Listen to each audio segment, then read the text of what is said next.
우리가 2024년도 새해를 맞이하면서 아이아요의 믿음 시리즈를 나누고 있는데, 오늘은 아이아요의 마지막 시리즈, 요셉의 믿음, 아브라함의 믿음, 이삭의 믿음, 야곱의 믿음, 그래서 아이아요, 요셉의 믿음에 대해서 함께 나눠보겠습니다. 여러분, 요셉의 이름은요, 여호와가 더하신다라는 뜻이에요. 그래서 창세기 30장 24절을 보시면 그 이름을 요셉이라 하니 여호와는 다시 다른 아들을 내게 더하시기를 원하노라 하였더라. 그래서 요셉의 이름이 뭐예요? 하나님께서 여호와가 더하신다. 자, 이래서 이렇게 요셉은 야곱과 라헬 사이에서 11번째 아들로 태어나요. 자, 그런데 여러분, 11번째 아이가 영적인 장자의 명분을 갖습니다. 원래대로라면 야곱의 장자는 르우벤이에요. 그런데 르우벤은 아버지의 침상을 더럽힌 이유로 장자의 명분을 잃어버려요. 자, 그리고 예수님의 족보를 보면 혈통으로는 그 야곱의 넷째 아들인 유다가 그 장자의 계보를 이어가지만 영적인 장자의 계보는 누가 이어가요? 요셉이 가진 거예요. 요셉은 어떤 이유에서 그런 것인가? 여러분, 요셉은요, 그의 믿음과 인품과 성품적인 면에서 예수님을 가장 많이 닮은 사람입니다. 그만큼 예수님의 생애를 그의 삶을 통해서 잘 나타내주고 보여주는 인물이 요셉이고, 그렇게 예수님의 이미지를 나타내는 사람이고요, 또 예수님의 모형이 되는 그 인물이 바로 요셉이에요. 제가 한번 예를 들어 볼게요. 예수님께서 공생애를 시작하신 나이가 몇 세였죠? 30세. 요셉 역시 30세에 애굽의 총리가 되어서 이스라엘의 구원자 역할을 해요. 또 예수님이 누구에게 배신을 당합니까? 12제자 중에 하나인 가룟 유다에게 은 30냥에 팔려나가는데, 요셉은요, 형 유다를 통해서 은 20냥에 팔려버리죠. 예수님이 마귀의 시험을 물리치신 것처럼 요셉도 보디발의 아내의 유혹을 물리칩니다. 그리고 예수님께서 십자가에서 고난을 받으며 인류를 구원하신 것처럼 요셉은 애굽에서 고난을 받으며 훗날 총리가 되어 기근에 처한 동족을 구원하게 돼요. 요셉을 한마디로 표현한다면 요셉은 정말 믿음의 사람이었고 믿음으로 고난을 이긴 사람이라고 말할 수 있을 거예요. 따라서 여러분, 요셉의 그 믿음이 무엇과 연결이 되어 있는가? 요셉의 믿음은 그의 고난 속에서 그렇게 잉태되었다라는 거예요. 여러분, 고난은 좋은 거예요? 안 좋은 거예요? 네, 고난은 뭐 좋다 나쁘다 이렇게 말할 수 있는 것은 아닐 거예요. 동전의 양면이 있습니다. 고난을 받을 때는 너무나 힘들고 어렵지만, 그러나 고난을 이기고 난 다음에는 고난을 통해서 하나님께서 주시는 말할 수 없는 영적인 축복들이 기다리고 있기 때문에 고난이 축복이라고 말하는 설교 말씀을 많이 들어보셨을 거예요. 그런데 우리가 세상을 살다 보면 뜻하지 않은 많은 어려움들을 만날 때가 있어요. 인생을 살아가면서 좋은 일만 있다면 얼마나 좋겠습니까? 그런데 현실은 어때요? 우리의 바람대로 잘 되지 않는 것이 우리의 현실이죠. 평생 건강할 줄 알았던 몸에 생각하지도 못했던 병이 찾아오기도 하고요. 또 때로는 우리의 진로가 제대로 잘 안 풀려서 방황을 하기도 하고, 또 열심히 모아두었던 재산을 한순간에 날려버리기도 하고, 사랑하는 가족을 잃어버리는 아픔을 겪기도 합니다. 우리 연약한 인간, 정말 하루 앞을 예측할 수 없는 것이 우리의 인생인 것 같아요. 자, 그런데 믿음의 사람들인 하나님의 자녀에게도 고난이 있고 고통이 찾아온다는 사실이에요. 우리는 아브라함을 통해서, 이삭을 통해서, 야곱을 통해서 믿음의 사람들이 겪어야 했던 어려움들을 우리가 지난 시간에 살펴보았습니다. 왜 하나님은 이러한 고난을 믿음의 사람들에게 허락하시는지 때로는 우리가 잘 이해되지 않을 때도 있어요. 그리고 이제 엄청난 그 고난의 시련들, 그 시련들이 요셉에게 이제 닥칠 텐데요. 이전에 없었던 큰 고난을 요셉이 만나게 될 텐데 왜 하나님께서 이런 고난을 요셉에게 허락하셨는가? 하지만 이 고난을 통해서 어떻게 요셉이 믿음으로 이겨냈는지에 대한 말씀을 오늘 나누려고 합니다. 여러분, 우리가 잘 알고 있는 것처럼 요셉의 증조 할아버지가 누구죠? 아브라함이잖아요. 하나님께서 아브라함과 언약을 맺으셨는데 창세기 17장을 보시면은요, 내가 내 언약을 나와 너 사이에 두어 너를 크게 번성하게 하리라 하시니 보라, 내 언약이 너와 함께 있으니 너는 여러 민족의 아버지가 될지라. 누구에게 하신 말씀이죠? 아브라함에게 약속하신 언약의 말씀이에요. 하나님께서 아브라함에게 언약을 맺으셨는데 자손들이 크게 번성하게 될 것이라는 약속과 여러 민족의 아버지가 될 것을 약속하셨어요. 이 약속은 축복입니까? 아닙니까? 축복이죠. 그렇다면 이 축복의 말씀이 이루어져야 되잖아요. 그런데 이 말씀이 이루어지려면 어떻게 해야 합니까? 지금 가나안에 살고 있는 야곱의 자손들이 큰 민족이 되어야 되는 거잖아요. 그러면 큰 곳으로 가야 되는 거예요. 큰 곳으로 살아야 큰 민족을 이루잖아요. 그곳이 어디입니까? 그 민족이 애굽 땅으로 가야 되는 거예요. 그것을 이루기 위해서 지금 하나님께서 요셉에게 꿈을 주시고 훗날 애굽의 바로 왕의 꿈을 해석하게 해서 애굽의 총리로 만들어줘요. 자, 그리고 나서 흉년이 되었을 때 야곱의 식구들이 모두 애굽으로 이민 와서 하나님께서 약속하신 대로 이스라엘 자손들이 크게 번성하게 되는 거죠. 여러분, 설교가 되게 재미없죠. 제가 결론을 다 이야기해 버렸으니까. 이렇게 설교하는 목사는 저밖에 없을 거예요. 미리 다 말해주고. 그런데 이 말씀을 한번 거꾸로 뒤집어 보자는 거예요. 천천히 하나하나씩 뒤집어서 자세히 살펴보면 거기에는 고난 가운데 정말 하나님께서 함께 하셔서 이길 수 있는 놀라운 영적인 의미들을 우리가 발견하게 되는 것입니다. 여러분의 인생을 한번 돌아보십시오. 기뻤던 일, 슬펐던 일, 최상의 순간들 또는 고난의 시간들이 있었을 거예요.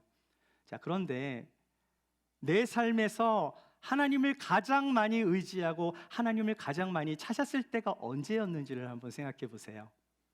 고난 중에 더 많이 찾지 않았습니까? 여러분의 삶의 최상의 시간에 하나님을 더 많이 찾으셨는지, 아니면 고난의 시간에 하나님을 더 많이 찾으셨는지 생각해 보시면 답을 얻으실 수 있을 거예요. 궁극적으로 하나님께서 요셉을 부르셔서 요셉이 애굽으로 간 것이 맞습니다. 그런데 애굽으로 유학을 간 것이 아니고요, 요셉은 애굽의 노예로 팔려가요. 하루아침에 날벼락을 맞은 거죠. 자, 그런데 그것이 하나님의 뜻이라면 요셉이 받은 고난은 어떤 고난이에요? 요셉은 하나님의 사명을 받고 떠난 미셔너리가 된 거예요. 여러분 한번 따라해 보시죠. 고난에는 이유가 있다. 고난에는 이유가 있습니다. 여러분, 믿음의 사람이 받는 고난은 어떤 고난이에요? 고난에는 이유가 있는 고난. 고난에는 이유가 있다라는 거예요. 그래서 저는 여러분과 첫 번째로 요셉의 믿음, 첫 번째로 나누고 싶은 것은 고난엔 이유가 있다라는 거예요. 요셉이 당한 첫 번째 고난은 누구 때문에 받은 고난입니까? 형제들에 의해서 받은 고난이었어요. 자, 그래서 창세기 37장을 보시면 같이 읽어보겠습니다. 시작.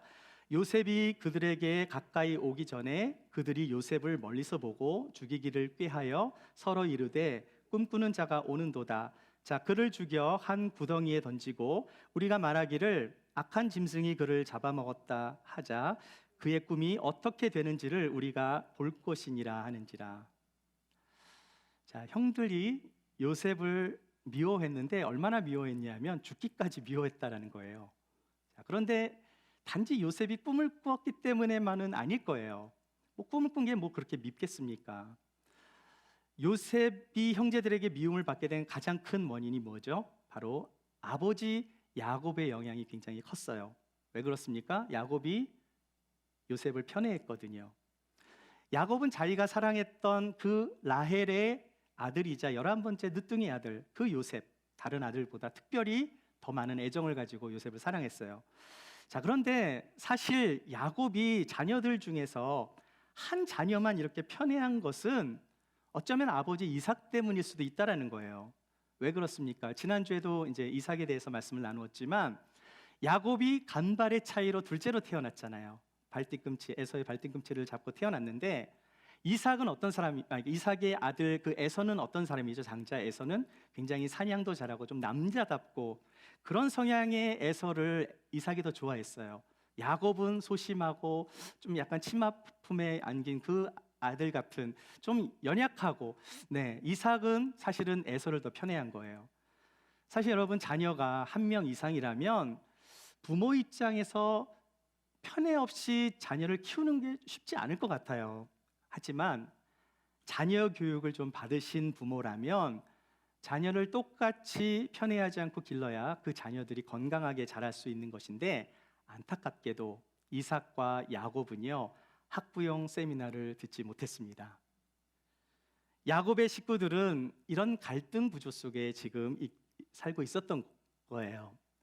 만약에 이러한 갈등 구조를 해결하지 못하면 어떻게 되겠습니까? 끊임없는 대물림이 이어질 수밖에 없는 거죠. 야곱은 12명의 아들 중에 특별히 11번째 아들 요셉을 편애했습니다. 자, 형들이 다 양을 칠 때 요셉에게는 채색 옷을 입혀요. 그리고 형들이 뭘 잘못하면 요셉이 아버지에게 쭈르륵 달려가서 막 다 일러버렸어요. 고자질을 하는 겁니다. 형들이 볼 때 가뜩이나 아버지가 요셉만 편애하니 미워 죽겠는데 거기다가 채색 옷을까지 입히고, 또 자기네들이 뭐 일을 안 하거나 좀 놀거나 좀 그러면 어떻게 합니까? 일 안 한다고 막 아버지에게 가서 고자질을 하니까 얼마나 요셉이 미웠겠습니까?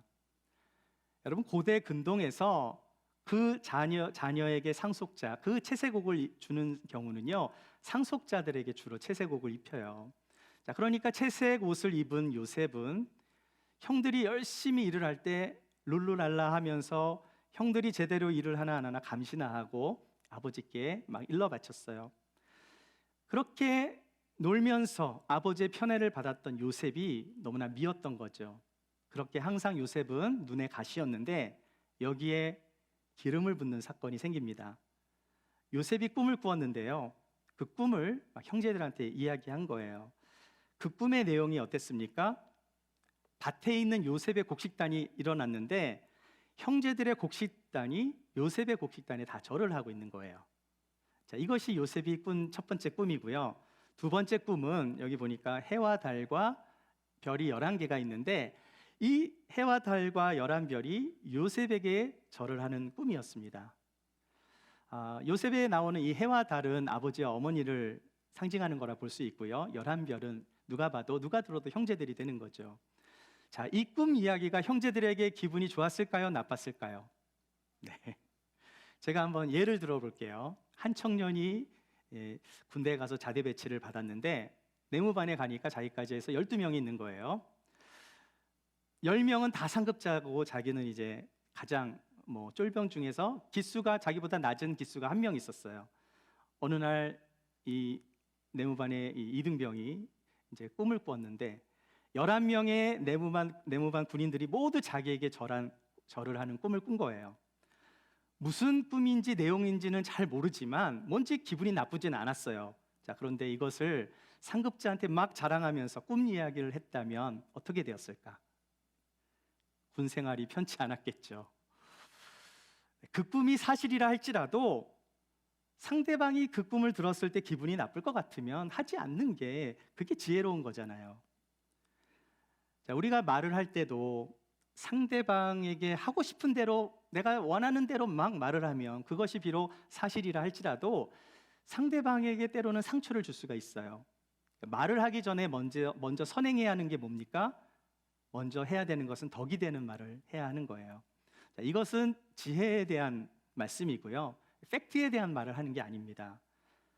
요셉은 아직까지 남을 배려하는 그런 배려심이나 남을 생각하는 성숙함은 없었던 거예요. 자신이 형들에 비해 특혜를 받고 있다는 사실도 알지 못했어요. 그러니까 자기가 꾼 꿈이 무슨 꿈인지 의미를 몰랐습니다. 결국 요셉의 꿈 이야기가 어떻게 돼요? 형제들한테 이야기를 했더니 자기한테 안 좋은 쪽으로 부메랑이 돼서 돌아오 버린 거죠. 자, 우리는 이 스토리를 통해서 깨달아야 할 것이 있습니다. 자, 우리가 믿는 사람이잖아요. 믿는 사람들은 남을 배려하지 않으면 반드시 문제가 생길 수 있다는 사실을 기억해야 해요. 우리가 지난주에도 살펴보았지만 야곱이 이스라엘이라는 이름을 새 이름을 받았잖아요. 그 이름의 뜻이 무엇입니까? 여호와를 이긴 거다라고 할 수도 있지만 사실은 뭐예요? 하나님의 통치를 받는 삶이라고 말씀드렸잖아요. 그의 삶이 하나님의 다스림을 받는 삶으로 바뀌었는데 믿음이 있어요. 야곱이 있습니다. 그런데 자녀에 대해서는 편애하며 길렀다라는 거예요. 이 편애가 결국 문제를 만들게 된 것입니다. 그러니까 야곱의 가정에는 이러한 갈등적인 구조가 계속 있었던 거예요. 그것을 가만히 내버려두면 어떻게 됩니까? 결국 폭발하게 되는 거죠. 이러한 갈등 속에서 요셉의 꿈 이야기가 형제들의 분노를 폭발시켰던 거예요. 사실 많은 문제들 안에는요, 이런 갈등 구조들 때문에 발생하는 경우가 생각보다 많습니다. 여러분, 교회 사역도 저희가 이제 개척교회이기 때문에 지금 막 조직이 없지만 교회가 성장하고 또 조직이 생기고 많은 조직이 생기면서 함께 사역하다 보면은요, 알게 모르게 갈등 구조가 생길 수가 있어요. 그런데 사실 그것은 쉽게 해결할 수 있는 문제일 수 있거든요. 그냥 내버려두면 어떻게 될까요? 그 안에서 문제가 생길 수밖에 없는 거예요. 이것은 믿음의 문제가 아니라 지혜의 문제인 것입니다. 이러한 갈등 문제를 해결하지 못해서 발생하는 많은 일들이 있는 거예요. 야곱의 자녀들이 결국 이 갈등 구조 안에서 사단을 만들게 된 거죠. 야곱이 요셉에게 심부름을 보낸 건 너무나 지극히 정상적인 것입니다. 그런데 형들이 요셉을 보자 그가 혼자 있는 것을 발견하고 요셉을 죽이기로 작정한 거죠. 아니, 어떻게 동생을 혼자 있다고 죽일 수가 있겠어요? 갈등 구조가 계속해서 점점 쌓여지다 보니까 그렇게 되었던 거예요. 흥미로운 것은 다른 형제들이 요셉을 다 죽이려고 마음을 먹었을 때 강력하게 반대했던 인물이 있었어요. 누굽니까? 장자인 르우벤이었어요. 말씀을 읽어보겠습니다. 르우벤이 듣고 요셉을 그들의 손에서 구원하려 하여 이르되 우리가 그의 생명은 해치지 말자. 르우벤이 또 그들에게 이르되 피를 흘리지 말라. 그를 광야 그 구덩이에 던지고 손을 그에게 대지 말라 하니 이는 그가 요셉을 그들의 손에서 구출하여 그의 아버지에게로 돌려보내려 함이었더라. 장자 르우벤도 요셉이 보기 싫었을 거예요. 자기가 장자인데 채색 옷을 누가 입고 있습니까? 요셉이 입고 있잖아요. 하지만 그것 때문에 동생이 요셉을 죽이려고 하는 것은 옳지 않다고 생각한 거예요. 그래서 일단 요셉을 구하고 난 다음에 틈을 타서 아버지 야곱에게로 돌려보내려고 했던 거죠. 자, 그런데 어쩐 이유인지 모르지만 르우벤이 자리를 잠깐 비웁니다. 이때 형제들이 어떻게 합니까? 네, 요셉의 채색 옷을 벗겨버리고요, 요셉을 구덩이에 던져버리죠. 자, 그런데 이때 유다가 타협안을 제시해요. 동생을 죽인들 무슨 유익이 있겠느냐 하면서 그때 마침 미디안 상인들이 지나갈 때 요셉을 은 20냥에 팔아버립니다. 훗날 예수님이 가룟 유다에게 팔려간 금액이 얼마죠? 은 30냥. 지금은 얼마예요? 은 20냥. 네, 10냥, 10냥의 차이가, 프리미엄이 그때는 붙었던 것 같아요. 유다 역시 요셉은 싫었지만 죽이는 것보다는 노예로 팔자라는 쪽에 그 선택을 한 거예요. 자, 이렇게 해서 요셉은 미디안 상인에게 노예로 팔려갔고요. 형제들이 이제 요셉의 채색 옷에 염소의 피를 묻혀서 야곱에게 보여주면서 요셉이 짐승에 의해서 죽었다라고 거짓말을 한 거예요. 여러분, 속임수의 대가였던 야곱이 자식들에게 속임을 당하고 있는 것입니다. 결국 형들에 의해서 애굽으로 팔려간 요셉, 이것이 요셉이 겪어야 했던 첫 번째 고난이었어요. 그렇다면 요셉의 고난은 이유가 있어요, 없어요? 이유가 있는 거죠. 어떤 이유가 있었습니까? 야곱의 편애가 있었고요, 요셉의 고자질이 있었고, 요셉의 꿈도 있었죠.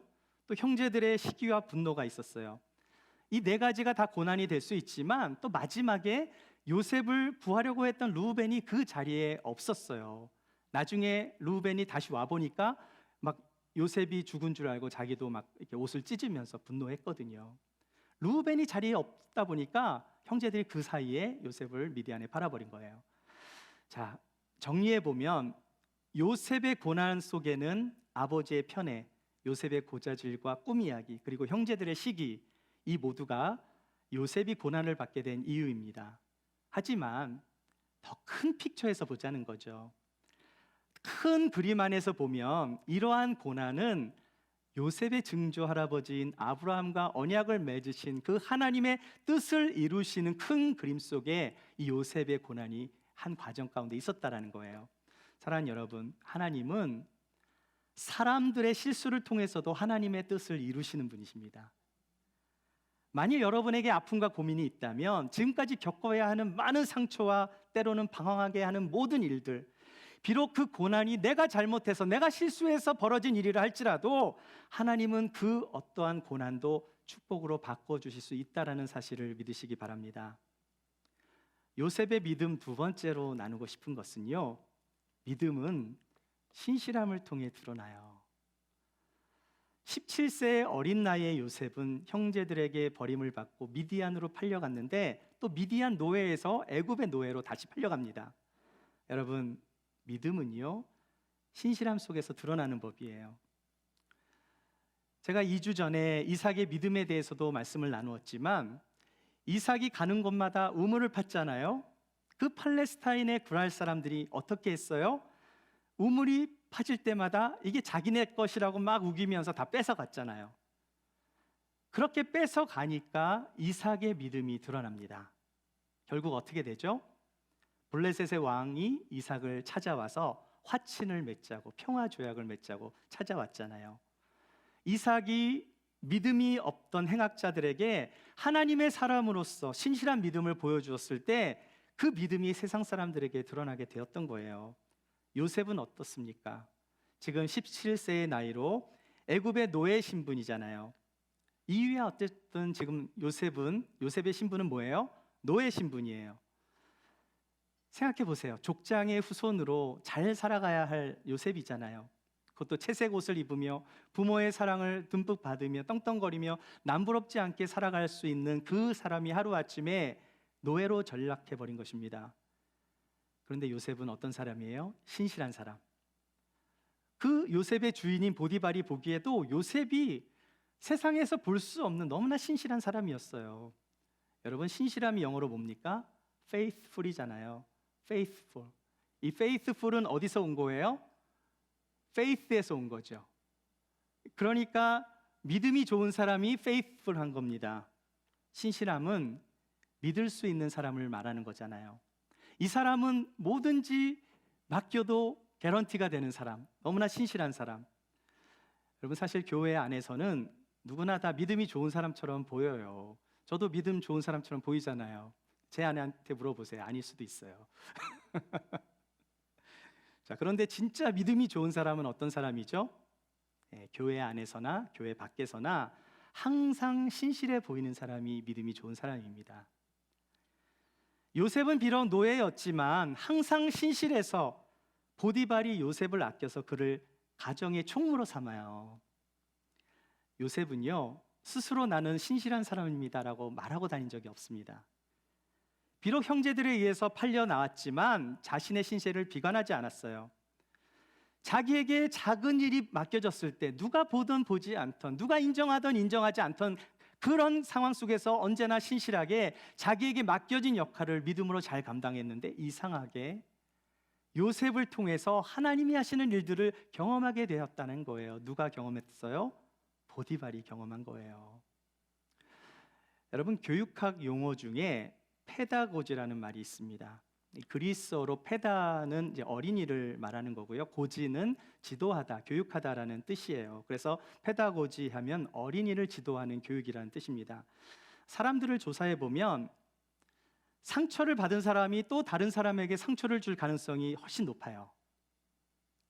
자, 그러니까 요셉이 형제들로부터 상처를 받았기 때문에 요셉은 다른 사람에게 상처를 줄 수 있는 확률이 더 높습니까? 적습니까? 더 높은 거죠.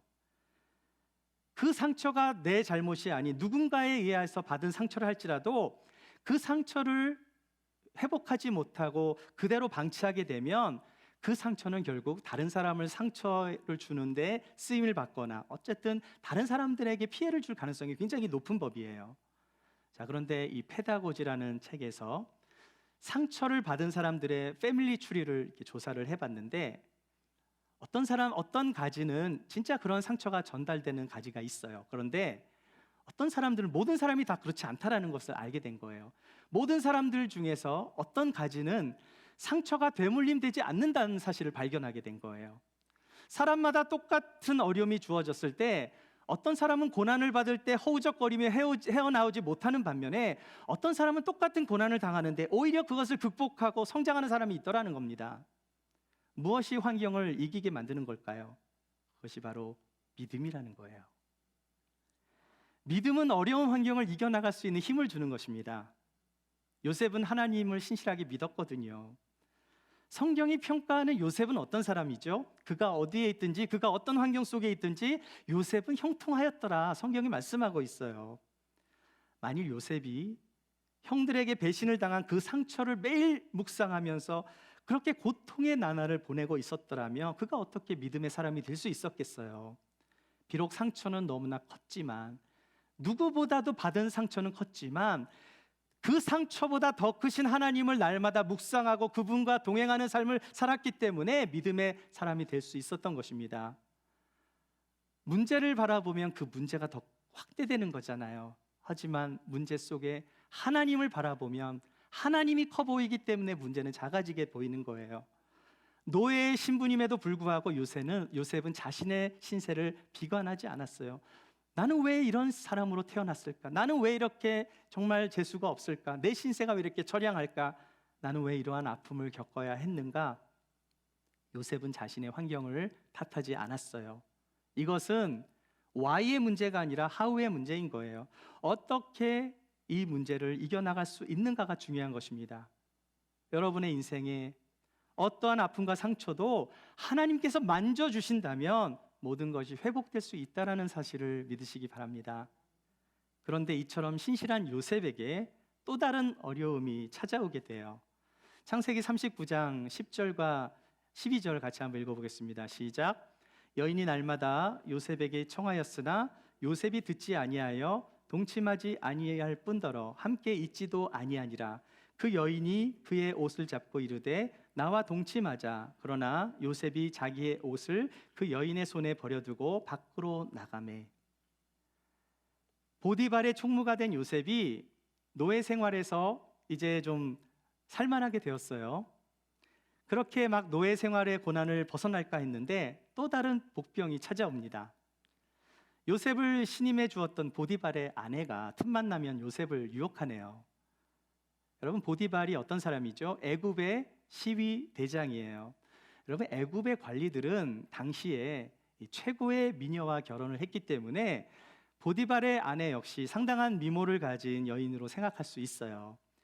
그런 미모의 여인이 혈기왕성한 청년 요셉을 날마다 유혹하는 겁니다. 자, 그런데 요셉이 그 유혹을 뿌리칩니다. 넘어가지 않았어요. 자, 어느 날 이제 보디발의 아내가 요셉의 옷자락을 이렇게 손으로 잡자 이거를 뿌리치다가 옷이 이렇게 벗겨지고 옷을 버려두고 요셉이 그 자리를 떠나버려요. 자, 여기서 우리는 요셉이 어떻게 유혹을 이기는가에 대한 방법을 배울 수 있어요. 요셉이 어떻게 유혹을 이겨냈습니까? 유혹에서 벗어난 거죠.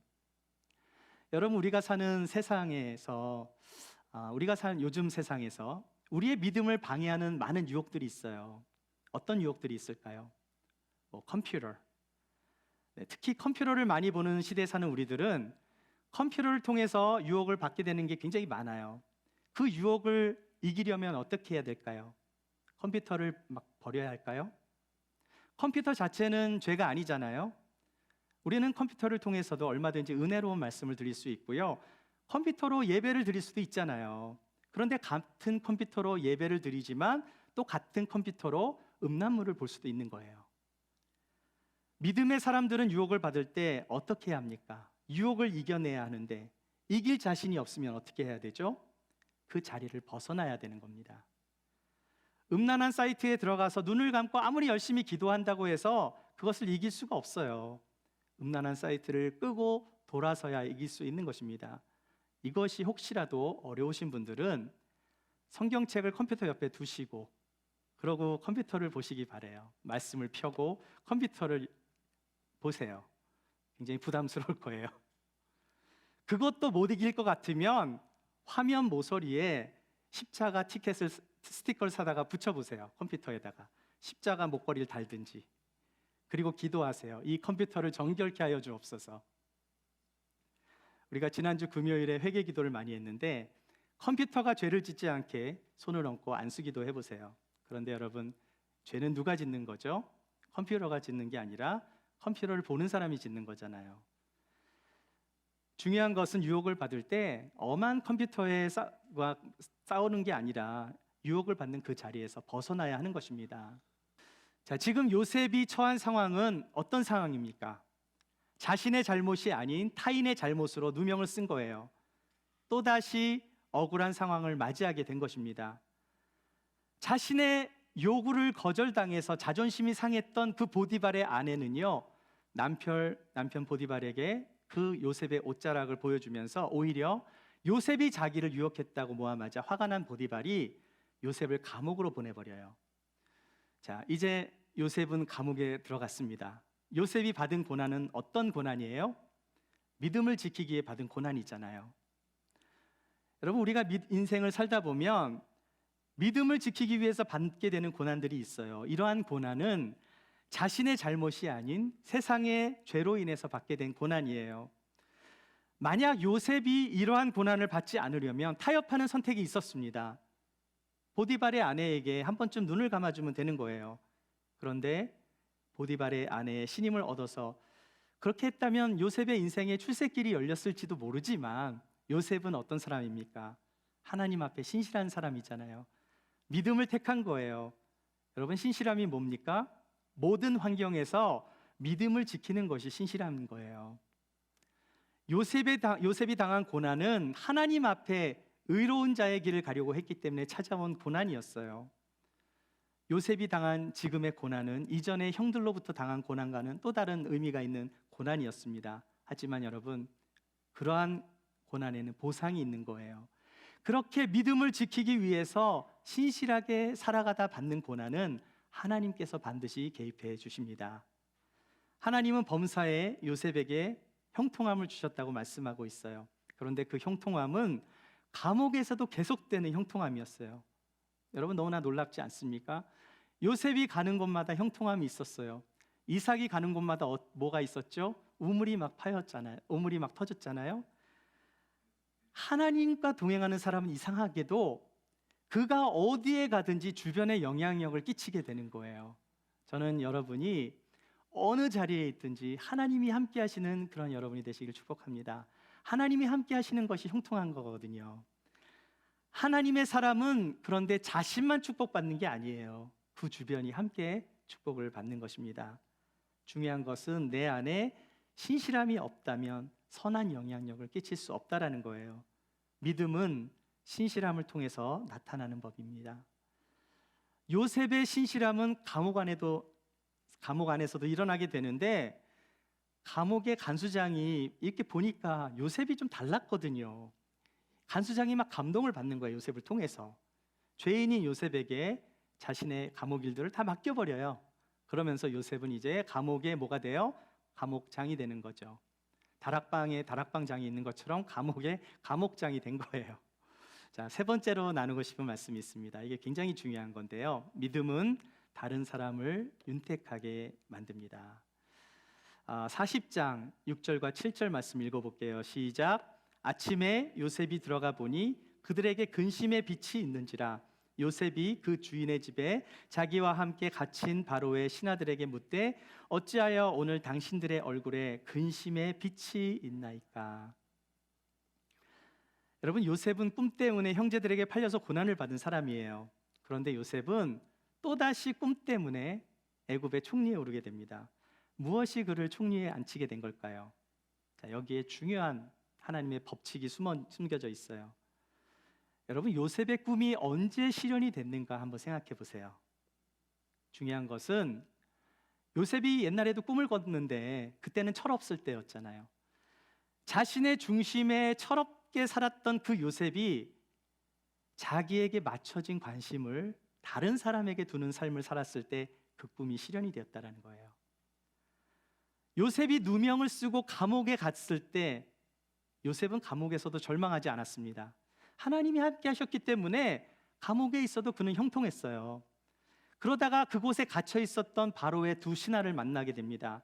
한 사람은 술 맡은 관원이고 다른 한 사람은 떡을 맡은 관원이었는데, 자, 이 관원장들이 어떤 사람들이에요? 국가에서 어떤 범죄를 범했겠죠.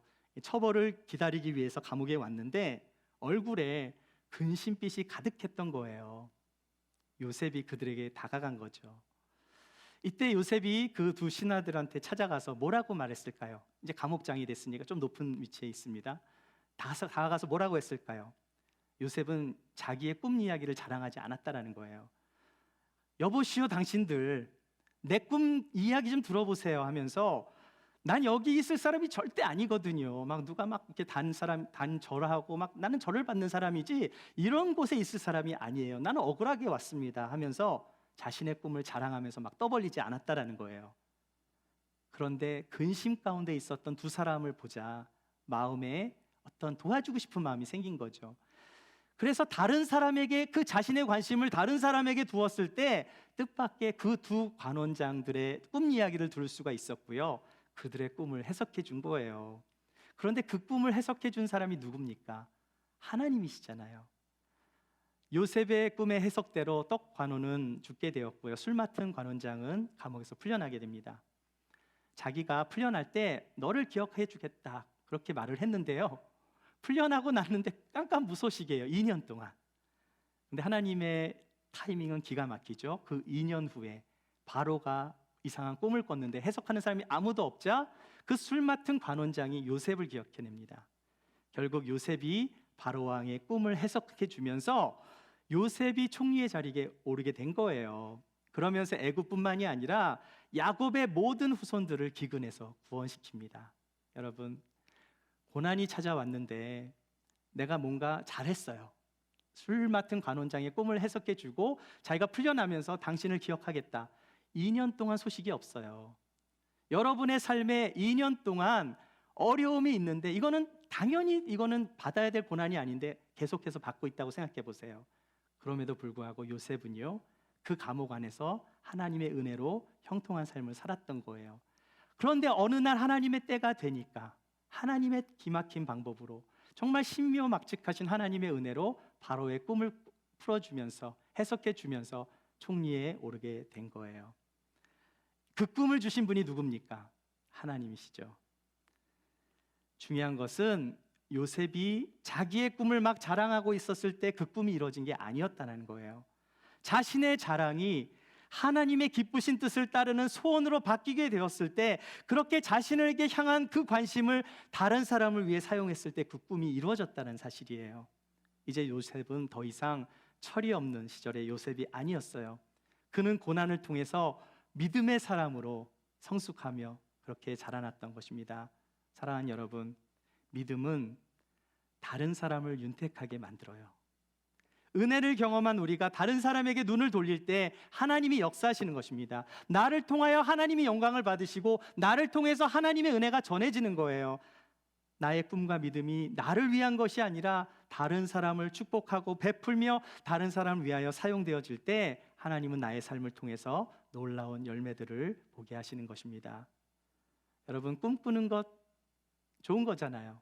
여러분, 꿈이 있으시죠? 꿈은 좋은 거예요. 그런데 그 꿈이 나의 자랑이 되고 나의 영광을 위하여 사용되어질 때 꿈이 이루어졌는가? 아니에요. 하나님이 주신 꿈은 더 큰 곳에 있었다라는 거예요. 나만을 위한 꿈이 아니라 하나님의 나라를 위하여 그 꿈이 사용되어질 때 그 꿈은 우리의 비전이 되는 것입니다. 훗날 야곱이 임종을 앞두고 요셉을 위해서 축복 기도를 해요. 그 말씀이 바로 오늘 본문의 말씀이에요. 굉장히 오래 걸렸습니다. 같이 한번 읽어보실게요. 시작. 요셉은 무성한 가지 곧 샘 곁에 무성한 가지라 그 가지가 담을 넘었도다. 요셉은 마치 무성한 가지 같다고 야곱이 축복을 합니다. 이 기도의 의미가 무엇입니까? 요셉은 무성한 가지다. 비록 요셉의 인생이 사막과 같은 곳에 있을지라도 샘 곁에 심겨진 나무는 무성하게 자라나서 그 가지가 담을 넘었다라는 거예요. 가지가 담을 넘은 게 무슨 뜻입니까? 그것은 바로 그 담은 고난의 담을 넘었다라는 거예요. 인생의 장애물을 넘었다라는 것입니다. 온갖 고난의 장애물로 인해서 불행한 환경을 맞았지만 하나님께서 고난을 통해 믿음을 자라게 하시고 그 믿음이 고난의 담을 넘었다라는 말씀이에요. 그 고난의 담을 넘은 사람이 누구예요? 요셉이죠. 이제는 누가 되어야 합니까? 바로 하나님을 믿는 저와 여러분이 되어야 하는 것인 줄 믿습니다. 사랑하는 여러분, 인생의 고난길에서 담을 넘는 가지가 되시기를 축복합니다. 하나님은 고난을 통해 우리의 믿음을 자라게 하시고 그 믿음이 다른 사람을 위하여 사용되어질 때 우리는 축복의 자녀로 하나님께 쓰임을 받게 되는 거예요. 이제는 고난의 담을 넘는 요셉, 그 사람이 요셉이 아니라 우리가 고난을 넘어갈 수 있는 저와 여러분이 되시길 축복합니다. 그러기 위해서 믿음의 사람이 되십시오. 아브라함의 믿음, 이삭의 믿음, 야곱의 믿음, 그리고 요셉이 가진 믿음, 그 믿음을 소유하세요. 하나님은 여러분의 그 믿음을 통해서 이 땅의 영혼들이 축복을 받게 하실 것입니다. 아이야요의 믿음, 2024년도 이제 11개월밖에 남지 않았잖아요. 우리의 인생에 어떠한 고난이 또 닥쳐올지 몰라요. 하지만 하나님께서 주신 믿음으로 어떠한 상황 속에서도 그 믿음으로 반응하며 나의 믿음이 세상에 믿지 않는 사람들에게 축복이 될 수 있다는 사실을 항상 기억하시며 날마다 신실하게 믿음으로 살아가시는 저와 여러분이 되시기를 주의 이름으로 축원합니다.